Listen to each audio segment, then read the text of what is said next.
40'lı yaşlarının başında bir kadın düşün.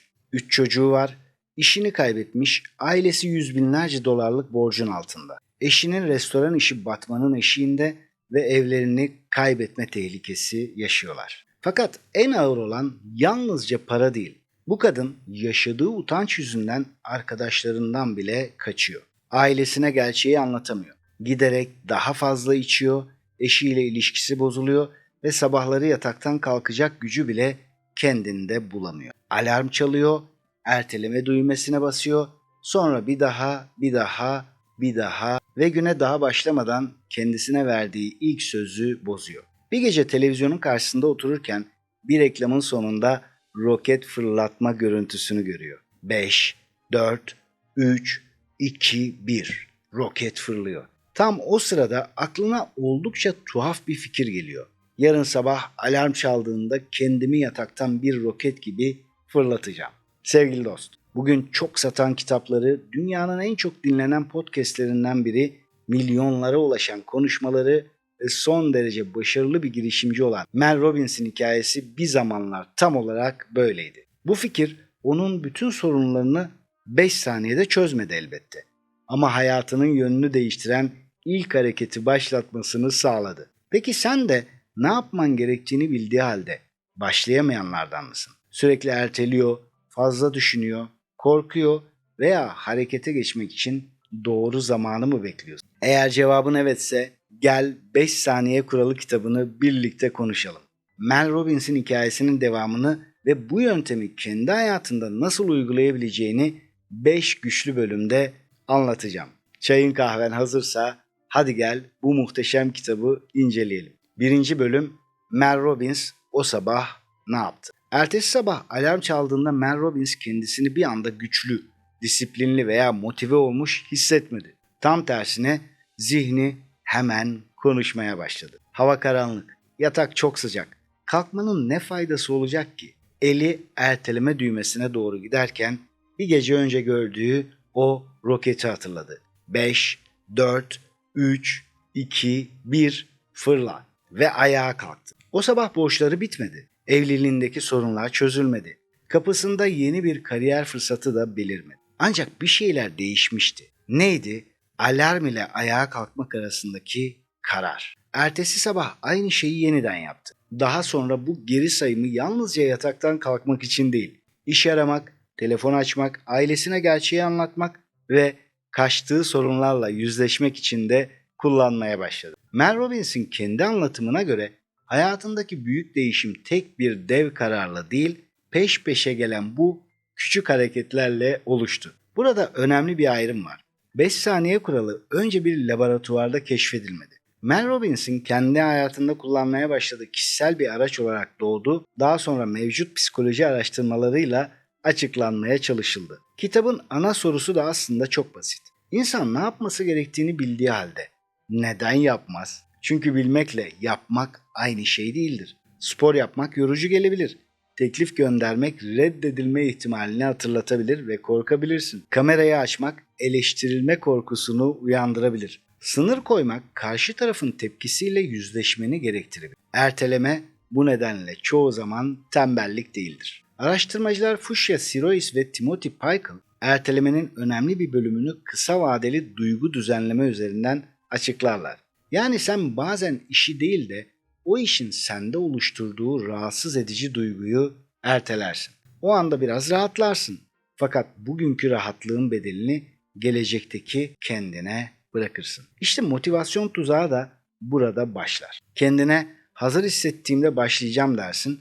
Fakat hazır hissetmek için gereken güven çoğu zaman henüz oluşmamıştır. Çünkü güven yalnızca düşünerek değil, bir şeyi yapabildiğini gördüğünde gelişir. Böylece garip bir döngüye girersin. Harekete geçmek için motivasyon beklersin ama motivasyon çoğu zaman harekete geçtikten sonra oluşacak küçük ilerlemelere bağlıdır. Mel Robbins'in itirazı şudur: duygularını inkar etme ama onlara her kararında oy hakkı verme. Spor yapmak istemeyebilirsin ve yine de ayakkabılarını giyebilirsin. Zor bir konuşmadan korkabilirsin ama yine de görüşme talep edebilirsin. Kendine hazır hissetmeyebilirsin ve yine de ilk cümleyi yazabilirsin. Burada amaç kendini zorbalıkla yönetmek değil, geçici bir duygunun uzun vadeli hedefin adına karar vermesini engellemektir. İkinci bölüm 5 saniye kuralı nasıl uygulanır? Kuralın özü son derece basit. Bir hedefin veya sorumluluğun doğrultusunda harekete geçmen gerektiğini fark ettiğinde ya da tereddüt etmeye başladığın anda 5'ten geriye doğru say. 5, 4, 3, 2 ve 1 dediğinde fiziksel bir hareket başlat. Buradaki en önemli kelime hareket. Çünkü yalnızca sayıp aynı yerde oturmaya devam edersen yöntemi uygulamış olmazsın tabii ki. Geri sayımın görevi seni hedefe ulaştırmak değil, düşünme döngüsünden ilk davranışa taşımaktır. Spor yapmak istiyorsan bütün antrenmanı bitirmeye çalışma. Ayağa kalkıp ayakkabılarını giy ve biraz yürü en azından. Kitap yazmak istiyorsan kitabı tamamlamaya çalışma. Dosyayı açıp birkaç cümle ya da bir sayfa yaz. Video çekmek istiyorsan kusursuz bir kayıt almaya çalışma. İlk kısa videonu çek sadece. Finansal düzen kurmak istiyorsan bütün bütçeyi bir gecede hazırlamaya çalışma. Tek bir harcamanı kaydet. Küçük bir hareket yap. Kuralın gücü 5 saniyede büyük işi bitirmek değil. İlk görünür hareketi tartışmaya kapatmaktır. Bu sayede eyleme geçebildiğini bilinçaltına göstermektir. Geri saymanın doğal bir bitiş noktası vardır. Bir dediğinde artık sıradaki şeyin hareket olduğunu bilirsin. Tıpkı roketin fırlatılması gibi. Fakat şunu da dürüstçe söyleyeyim. Beyin tam 5 saniyede şu işlemi yapar diye kanıtlanmış evrensel bir nörolojik yasa yok. 5 saniye kitabın pratik penceresidir. Kronometre ile ispatlanmış biyolojik bir eşik değildir. Bu yöntemi değersizleştirmez ama. Sadece onu doğru bir yere koymak için söylüyorum. 5 saniye kuralı düşünmenin gerekli olmadığı bir anda başlayan, gereksiz pazarlığı kesen davranışsal bir başlangıç aracıdır ve çok işe yarar. Üçüncü bölüm, bu kadar basit bir şey neden işe yarıyor? Sevgili dost, şu anda yalnızca geriye doğru sayınca mı hayatım değişecek diye düşünüyor olabilirsin. Ama hayır, yalnızca saymak elbette ki hayatımızı değiştirmez. Ama sayım 3 önemli iş yapar. Birincisi, dikkatini kısa süreliğine mazeretten göreve çevirirsin. Zihnin ya olmazsa ya yanlış anlaşılırsa henüz hazır değilim diye konuşurken geri sayım sana basit ve belirgin bir görev verir. Düşünceleri yok etmez ama onlara kapılıp gitmeni bir anlığına keser. İkincisi başlangıç işareti oluşturur. Psikolog Peter Goldweiser'ın uygulama niyetleri üzerine çalışmaları burada önemli bir bağlantı sunuyor. Yarın spor yapacağım demek yerine alarm çaldığında ayakkabılarımı giyip kapıdan çıkacağım dediğinde davranışın ne zaman ve nasıl başlayacağını belirlemiş olursun. Bu çok şeyi değiştirir. Goldweiser ve Pascal Shearon'ın 94 bağımsız testi inceleyen meta-analizi bu tür eğer o zaman planlarının hedefe ulaşmayı anlamlı ölçüde desteklediğini gösterdi. Ben kendi hayatımda ve danışanlarımın hayatında da bunun tezahürünü çok gördüm. Bu araştırmalar doğrudan 5 saniye kuralını kanıtlamıyor ancak davranışı önceden belirlenmiş bir işarete bağlamanın iyi niyet ile eylem arasındaki boşluğu küçültebildiğini bize gösteriyor. Bu yüzden yöntemi şu cümleyle güçlendirebiliriz. Eğer kendimi mazeret üretirken yakalarsam 5'ten geriye sayacağım ve belirlediğim ilk hareketi yapacağım. Üçüncüsü de büyük bir işi küçültür. Bir saat spor yapmak, kitap yazmak veya iş kurmak tek bir davranış değildir. Bunlar yüzlerce küçük davranışın toplamıdır aslında. Zihin büyük ve belirsiz bir hedef gördüğünde direnir. Gözünde büyütür, korku üretir. Kural sana bütün yolu yürütmeye çalışmaz. Yalnızca ilk adımı seçmeni sağlar. Benim özellikle altını çizdiğim nokta da bu. Yeni bir kimlik yalnızca kendine söylediğin cümlelerle değil, verdiğin küçük davranışsal kanıtlarla güçlenir. Ben cesurum demek bir tanımdır. Korkmana rağmen ilk cümleyi söylemek ise bunun kanıtıdır. Ben içerik üreticisiyim demek bir hedeftir. Kamerayı açıp kayda basmak kanıttır. Her küçük eylem zihnine yeni bir kayıt ekler. Korksam da başlayabiliyorum. Bu nokta özgüven açısından çok önemli. İnsanlar çoğu zaman önce özgüven kazanıp sonra harekete geçeceğini zanneder. Oysa birçok durumda sıra tersine işler. Önce küçük bir cesaret davranışı gösterirsin, sonra zihnin bu davranışı kendiyle ilgili yeni bir kanıt olarak kaydeder. Bir toplantıda bir kez söz almak seni dünyanın en özgüvenli insanı yapmaz elbette. Fakat ben asla konuşamam şeklindeki eski kimlik cümlesine İlk itirazı ve yeni kanıtı oluşturur. Ertesi hafta tekrar konuştuğunda ikinci bir kanıt gelir. Zamanla yeni davranış yeni kimlik algısını beslemeye başlar. Fakat bir kez hareket etmenin kalıcı alışkanlık anlamına gelmediğini de bilmemiz gerekiyor. Philippa Lely ve arkadaşlarının günlük yaşamda alışkanlık oluşumunu takip ettiği çalışma, otomatikleştirme süresinin kişiye ve davranışa göre ciddi biçimde değiştirdiğini gösterdi. Yani geri sayım kapıyı açabilir ama davranışı yerleştiren şey tekrardır. Aynı hareketi benzer bir bağlamda yeniden yaptıkça başlamak için ihtiyaç duyduğun zihinsel enerji azalabilir. Bu nedenle kuralı tek seferlik bir motivasyon numarası değil de tekrar edilebilir bir başlangıç ritüeli olarak düşünmek daha doğrudur. 4. bölüm, bunu kendi hayatında nasıl kullanabilirsin? Sabah alarm çaldığında zihnin bugün çok yorgunsun diyebilir. 5, 4, 3, 2, 1 yorganı üzerinden at ve 2 ayağını yere koy. Çekmek istediğin bir video varken zihnin ya biraz daha araştır, hazır ol, önce metni kusursuzlaştır diyebilir. Ama 5, 4, 3, 2, 1 ve kalk ayağa, kamerayı açıp o ilk kısa videoyu kaydet. Bir kişiye teklif göndermen gerekirken zihnin ya hayır derse reddedilirsen diyebilir. Teklifin dürüst, uygun ve karşı tarafa saygılıysa 5'ten geriye doğru say ve önceden hazırladığın mesajı hemen bir dediğin anda gönder. Birine sınır koyman gerekiyorsa kuralı öfkeyle aklına gelen her şeyi söylemek için kullanma. Önce ne söyleyeceğini düşün ve uygun zamanı belirle. Konuşmayı başlatma anında korku gelirse geriye doğru say ve bir dediğin anda seninle konuşmam gereken önemli bir konu vardı. Zaten gerisi gelecek. Finansal durumuna bakmaktan kaçınıyorsan bütün bütçemi bu gece düzelteceğim diyerek zihnini korkutma. 5, 4, 3, 2, 1 diye say, banka uygulamasını aç ve yalnızca bugünkü bir harcamayı kaydet. Bir şeylerle karşı karşıya gelme cesareti göster.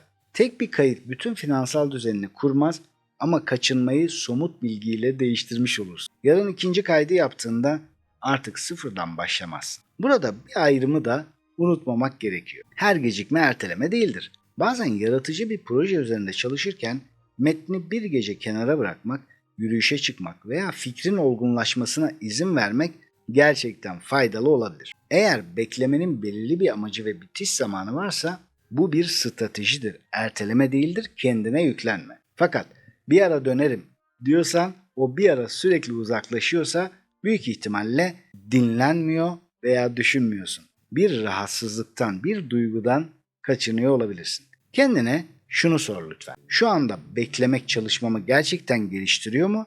Yoksa yalnızca hissetmek istemediğim bir duygudan mı kaçıyorum? 5 saniye kuralı yaratıcı düşünmeyi kesmek için değil, düşünme kılığına girmiş kaçınmayı yakalamak için kullanılmalıdır. Sevgili dost, kuralın sınırı tam olarak burada başlıyor. Bu yöntem her dürtünün peşinden gitmek anlamına gelmez. Öfkeliyken mesaj göndermek, büyük miktarda para yatırmak, işten aniden ayrılmak veya güvenliğini etkileyecek bir karar almak düşünmeden yapılacak işler değildir. Önce doğru kararı verirsin, sonra gereksiz kaçınmayı aşmak için kuralı kullanırsın. Kural planlamanın da yerine geçmez. Ne satacağını, kime hizmet edeceğini ve bütçeni düşünmeden bir iş kuracağım. 5-4-3-2-1 demek cesaret değil, hazırlıksızca bir işe adım atmaktır. Ayrıca depresyon, yoğun kaygı, travma, bağımlılık veya uzun süren tükenmişlik gibi durumlarda profesyonel desteğin yerini tutmayabilir. Böyle bir durumda sadece geri say ve yap yaklaşımı hem yetersiz hem de suçlayıcı olabilir.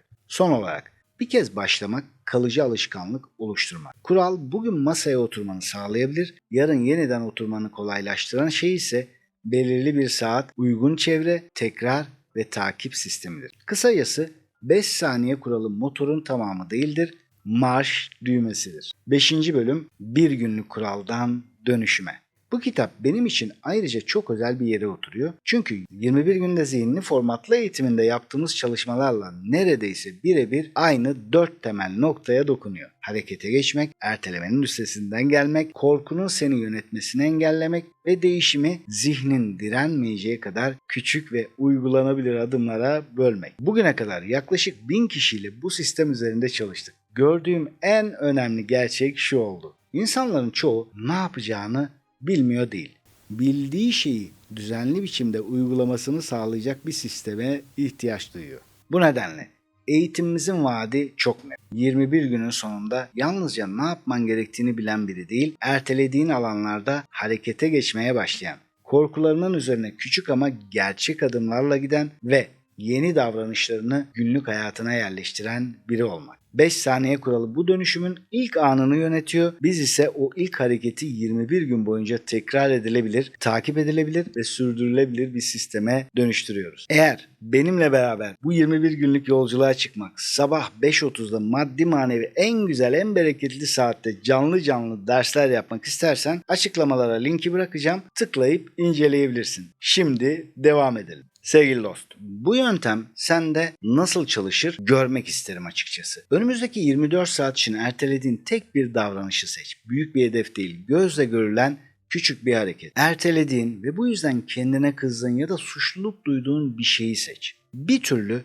fit olmak için o spora başlayamıyor musun? Spor salonu, orada yapacağın hareketler, muhtemel kas ağrıları, yorgunluk gözünde mi büyüyor? O zaman başlama anını kolaylaştır. 5'ten geriye say, ayakkabılarını giy ve çık, 10 dakika yürü. Ya da evden de mi çıkamıyorsun? Yat, 10 tane şınav çek, 20 tane mekik çek. Zihnine başlayabiliyorum mesajını gönder. O iş görüşmesi için bir türlü davet edemiyor musun karşı tarafı? Önce telefonda o mesajı hazırla ve sonra 5'ten geriye doğru say. Bir dediğin anda düğmeye bas ve mesajı gönder. Duyabileceğin en kötü şey nedir biliyor musun? Teşekkür ederim, ilgilenmiyorum. Teşekkür ederim, daha sonra bakarım ve benzeri. Bundan daha kötü bir şey olamaz, merak etme. Sonra kendin için eğer o zaman cümleni kur. Örneğin eğer o an geldiğinde mazeret üretmeye başlarsam 5'ten geriye doğru sayacağım ve bir dediğim anda olabilecek en küçük eylemi ortaya koyacağım. İşte burası Mel Robbins'in 5 saniye kuralının gücünü 2-3 misline çıkarıyor. Neden?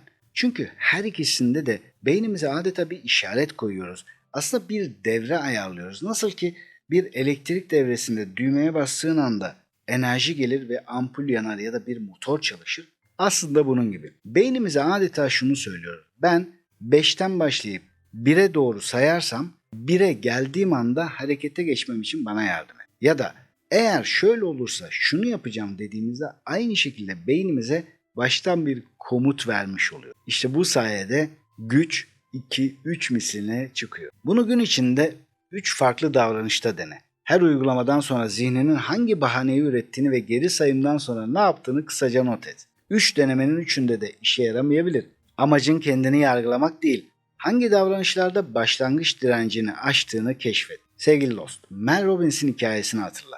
O sabah 5'ten geriye saydığında hayatı bir anda değişmedi. Yalnızca yataktan kalktı. Fakat o küçük hareket uzun zamandır hayatını yöneten çaresizlik döngüsünde açılmış ilk gedikti. Cesaret korkunun tamamen bitmesi değil, bazen korku cümlesini tamamlamadan önce doğru yöne hareket edebilmektir. 5 saniyede hayatın değişmez ama 5 saniyede yönün değişebilir.